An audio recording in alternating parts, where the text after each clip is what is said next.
찬송가 95장 부르시면서 주일 아침 새벽 기도에 시작하겠습니다.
아버지 하나님 감사합니다.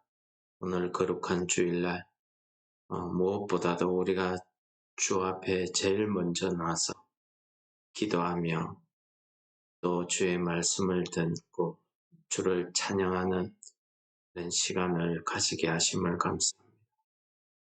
오늘 주시는 말씀에 따라서 우리 사람이 하나님 앞에 무엇이 유익이 되며 어떤 기쁨의 삶을 살 수 있을지를 깨닫게 하시고 오늘 하루 우리의 드리는 예배와 찬송이 주를 기쁘시게 하는 예배가 되게 하여 주옵소서. 이름으로 감사 기도 드립니다. 아멘. 오늘 본문 말씀은 욥기 22장 1절에서 11절 말씀을 대만 사람 엘리바스가 대답하여 이르되 사람이 어찌 하나님께 유익하게 하겠느냐 지혜로운 자도 자기에게 유익할 따름이니라. 내가 어려운들 전능자에게 무슨 기쁨이 있겠으며 내 행위가 온전한들 그에게 무슨 이익이 되겠느냐. 하나님이 너를 책망하시며 너를 신문하심이 너의 경건함 때문이냐. 내 악이 크지 아니하냐? 내 죄악이 끝이 없느니라. 까닭없이 형제를 볼모 잡으며 헐벗은 자의 의복을 벗기며 목마른 자에게 물을 마시게 하지 아니하며 줄인 자에게 음식을 주지 아니하였구나. 권세 있는 자는 토지를 얻고 존귀한 자는 거기에서 사는구나. 너는 가부를 빈손으로 돌려보내며 고아의 팔을 꺾는구나. 그러므로 올무들이 너를 둘러있고 두려움이 갑자기 너를 음습하며 어둠이 너로 하여금 보지 못하게 하고 홍수가 너를 덮느니라. 아멘. 네, 오늘 본문의 말씀은 이제 21장에서 대답한 욥의 이야기를 듣고 있다가 이제 엘리바스마저도 욥을 정죄하기 시작하는 그런 내용이 되겠습니다. 오늘 본문 말씀에 나타난 엘리바스는 한마디로 욥의 죄를 서너 가지 죄를 지적합니다. 5절부터 욥을 책망하기 시작하죠. 이 22장 전체는 엘리바스가 전반부에서 욥을 정죄하며 욥의 죄악을 책망하다가 후반부에 가서 회개할 것을 권면하는 이런 내용으로 꾸며져 있습니다. 5절에 보시면 내 악이 크지 아니하냐, 내 죄악이 끝이 없느니라. 그러니까 이 말씀은 엘리바스가 친구 욥을 아예 죄인으로 정죄하고 시작하는 말입니다.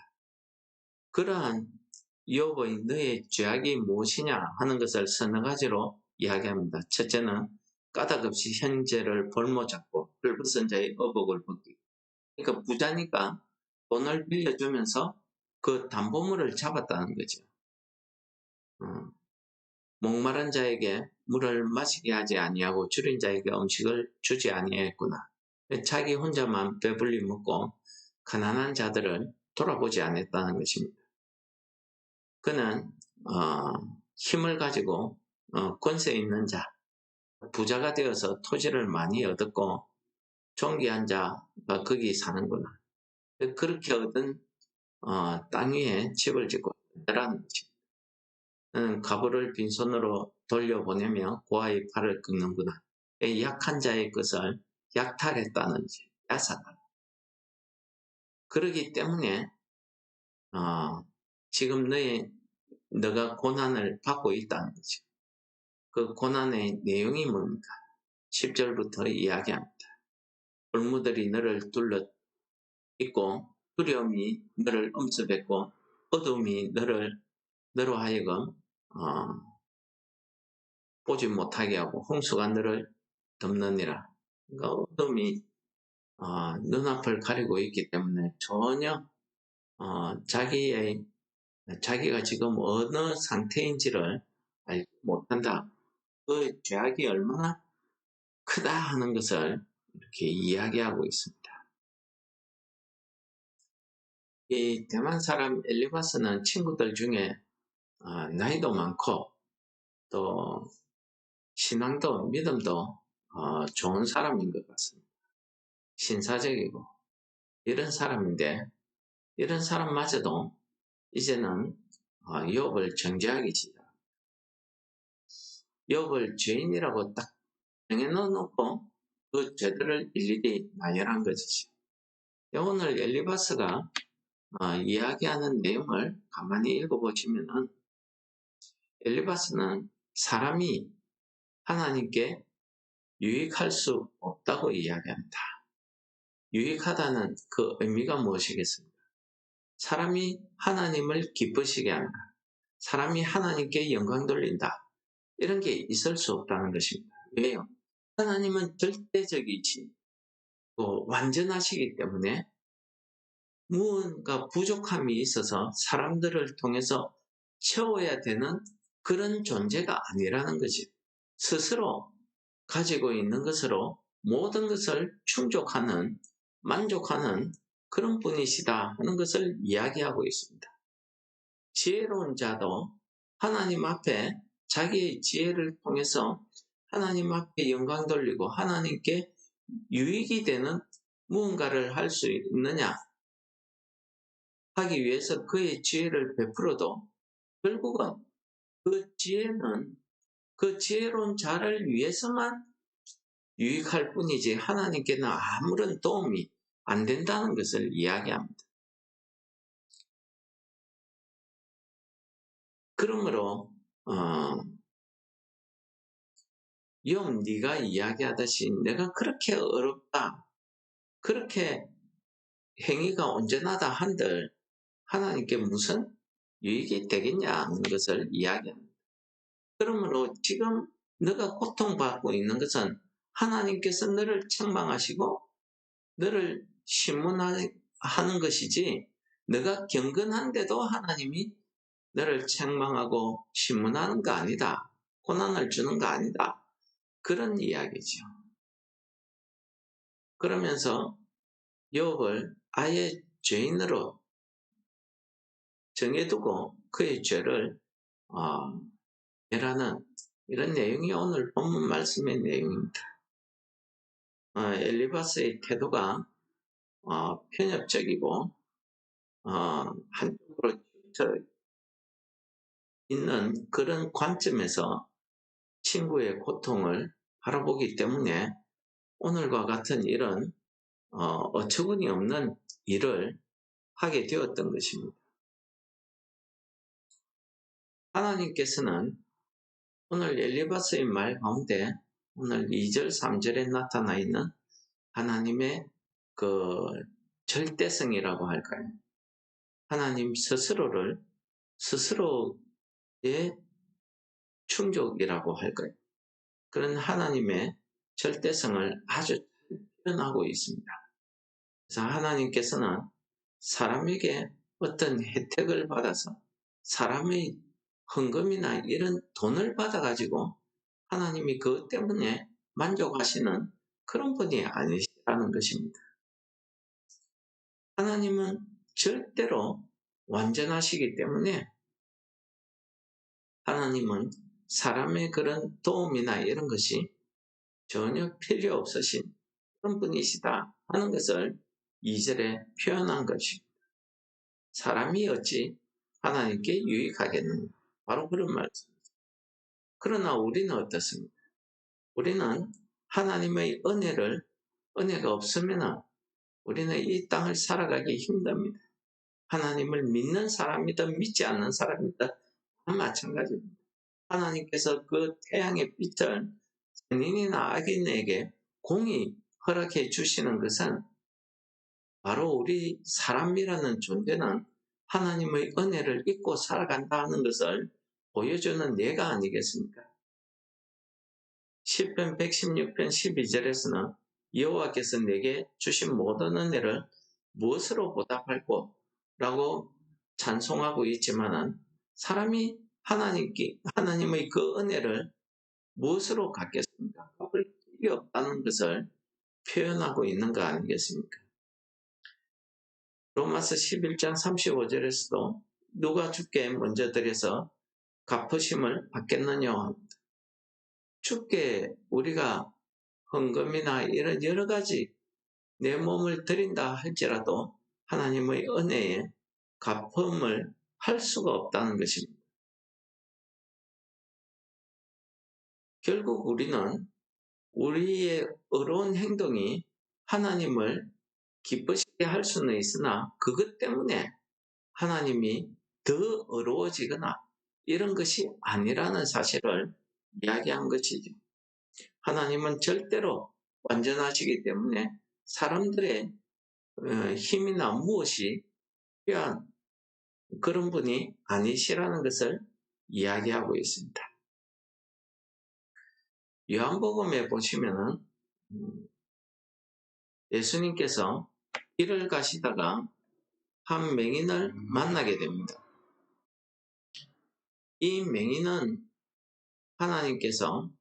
예수님께서 이 맹인에 대해서 제자들이 묻습니다. 이 사람이 맹인으로 난 것은 누구의 죄 때문입니까? 그의 자기 부모들의 죄 때문이니까, 자기 때문이니까 이렇게 묻습니다. 그러자 예수님께서 그 제자들에게 하시는 말씀입니다. 요한복음 9장 3절입니다. 예수께서 대답하시되 이 사람이나 그 부모의 죄를 인한 것이 아니라 그에게서 하나님이 하시는 일을 나타내시고자 하심이라. 여러분, 이 사건은 무엇을 우리에게 말씀하시냐면은 우리 스스로는 사람의 어떤 고통, 고난을 바라보는 그 시각이 어떠해야 됨을 우리에게 가르쳐 주시는 말씀입니다. 우리는 어떤 사람이 실패하거나 어떤 사람이 고통을 받거나 잘못되면은 그거는 저 사람이 11조를 안 해서 저렇게 쫓겨나간 거야. 그거는 하나님 앞에 나와서 기도 안 해서 그런 거예요. 예배 안 드려서 그런 거예요. 이렇게 탓을 하게 됩니다. 엘리바스처럼요. 그러나 예수님께서는 그런 게 아니라는 겁니다. 무엇입니까? 예수님께서는 하나님께서 그를 통해서 하시고자 하는 일을 나타내시고자 하심이었다라고 이야기합니다. 여러분, 우리가 오늘 이 엘리바스의 대답을 그러면서 우리가 이 엘리바스가 얼마나 하나님 앞에 잘못된 시각으로 자기 친구 욥을 바라보고 있는지를 우리가 깨닫게 됩니다. 그러므로 우리가 할 수 있는 것은 하나님께서 우리에게 주신 그 하나님의 사랑을 우리가 다른 사람들에게, 특히 고통받고 어려움 당하는 자들을 위해서 우리가 하나님의 사랑을 나타내는 것, 이것이야말로 우리가 할 수 있는 일 아니겠습니까? 마지막으로 하나님께서 이사야 선지자를 통해서 우리에게 주시는 말씀, 왜 하나님이 우리 사람을 창조하셨는지, 우리 사람의 그 본분이 무엇인지를 한마디로 하시는 말씀입니다. 그 말씀을 읽어드리고 마치려고 합니다. 이사야서 43장 우리 21절에 보시면은 하나님께서 이사야 선지자를 통해서 그 이스라엘 유다 백성들에게 구원을 베푸실 것을 말씀하시면서 이렇게 이야기하죠. 이 백성은 내가 나를 위하여 지었나니 나를 찬송하게 하려니. 여러분 어떻습니까? 우리가 하나님의 백성, 하나님의 자녀라고 한다면 하나님께서 우리를 불러주시고 우리에게 새 생명 주신 것은 하나님이 우리의 입술을 통해서 찬송 받으시기 위함이었다 하는 것을 말씀하십니다. 우리가 찬송할 때에 하나님의 기쁨이 되고 우리가 찬송할 때에 하나님께 영광이 됩니다. 물론 하나님께서 우리의 그 찬송 때문에 하나님의 영광이 더 빛나고 이런 것은 아닙니다. 그러나 하나님께서 우리가 찬송 부를 때에, 예배 드릴 때에, 기도할 때에 우리를 그 하나님의 사랑으로 받으시기 때문에 우리의 찬송이 하나님의 기쁨이 되고 영광이 되는 것, 하나님의 즐거움이 되는 것 아닙니까? 이런 면에서 보면은 하나님께 우리가 유익이 될 수 있는 것은 하나님을 영원히 찬송하는 것, 하나님을 즐거워하는 것, 하나님께 예배드리는 것, 기도하는 것, 이런 것들이라 생각이 되어집니다. 오늘 본문 말씀에 엘리바스가 하나님의 절대성에 대해서 참 잘 이야기했습니다. 물론 친구에 대해서 왜곡된 시각을 가지게 되었지만은 하나님의 절대성을 통해서 우리는 하나님 앞에 우리가 어떻게 사는 것이 하나님의 유익이 되겠는가? 그것은 우리가 하나님 앞에서 하나님을 위해서 우리의 삶이 찬송이 되고 우리의 입술에서 찬송이, 기도가, 우리의 드리는 오늘 예배가 하나님을 기쁘시게 하는 것들 아니겠습니까? 그러므로 이 하나님을 기쁘시게 하는 것, 그것이 하나님 앞에 유익이 된다 라는 말에 한 표현이 되지 않겠습니까? 오늘 하루도 우리의 예배, 우리의 찬송이 하나님이 기뻐하시는 예배, 기뻐하시는 찬송이 되시기를 축원합니다. 우리 말씀을 묵상하시면서 다 같이 기도하시겠습니다.